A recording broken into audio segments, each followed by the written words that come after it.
So it's been 10 years in the making, multiple dev teams, millions of dollars spent, and here we are. Dead Island 2 has finally been released on PC, last gen, and next gen consoles. After such a troubling development cycle, Dambuster Studios are the ones to finally bring this game across the finish line. Dambuster Studios' previous claim to fame being Homefront: The Revolution. The question is though, is Dead Island worth your time and more importantly, your money?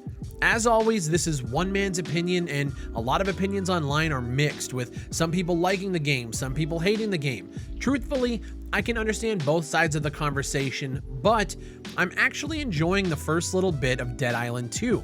Now, at the time of recording this video, I have about 10 hours in the game, and there was a lot of good moments in my playtime. Skulking through an influencer house, which brought me dead body in a Japanese forest vibes. Rescuing an old man by defending him as he uses his chairlift to get down from the roof. There are moments that most of the time I'd say are pretty cringy, but in a way where I can actually appreciate the style more so than a game like Saints Row. Speaking of Saints Row, Dead Island 2 co-op works flawlessly for me. Fuzzy and I have been moving through Hell A, destroying zombies with rakes, machetes, and golf clubs, and it's all been pretty seamless. Hold on, let me kill this last thing. Let's get out of the water. Oh yeah, I'm not in the water. Go fuck him up. Oh! Oh my god! I did not expect.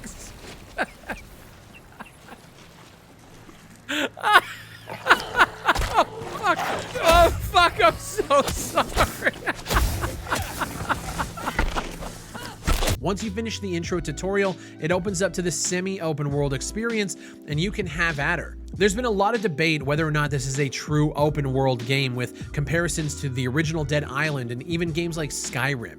Look, you start in Bel Air, which allows you to move through all of the mansions there, all the way up to different travel points, which can take you to places like Beverly Hills, or the one hotel area you have to travel through. Once you travel to the area, you have free reign to do whatever you want. So I call it semi-open world because there is a loading period between points, but this game actually has less loading screens than a game like Skyrim, which is like the pinnacle of open world games. So I'm just gonna let you decide what label to put it on. The environments are really impressive to me, with such detail going into a lot of these areas that you enter. Just walking through the influencer house, seeing a blue Yeti and the laptops and the gamer chairs, the box lights, the cameras, it shows that whoever designed these areas actually care about the art assets going into them.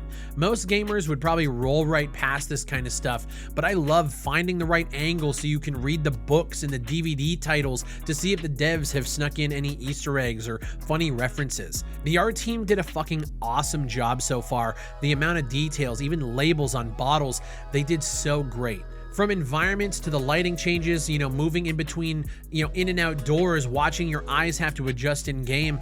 The game is gorgeous and it runs like a fucking dream on my PC. Now for reference, I do have a 12900K, a 3090 Ti, and I have 64 gigs of RAM, so I'm definitely on the upper end of the PC spectrum, but I can't give you specifics on lower end machines.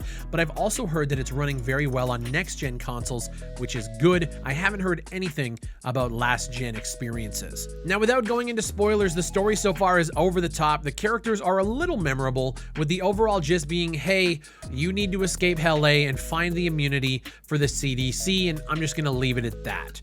The game also features a deck stack system, which is a fancy, unique way of saying, hey, you have abilities, use them. My character has a nice dodge ability and the jump kick that sends walkers into the metaverse. Combined with the gore system in the game, you can dismantle corpses a million different ways. You can break ribs, you can bust arms. It is so gruesome and so visceral that I actually don't think this video is going to be able to be monetized on YouTube, and I'm fine with that. Actually, I'm not. Become a member, 99 cents a month. Hit that join button down below. Support the channel so I can cover games like this without having to worry about it. From environmental puzzles like having to dump water between power cords to make connections, or having to find circuit breakers to power up panels, there's a few different objectives to do once you're in these areas, and I'm starting to feel a little fatigued and hope that the objectives get a little bit more varied and just a little bit better.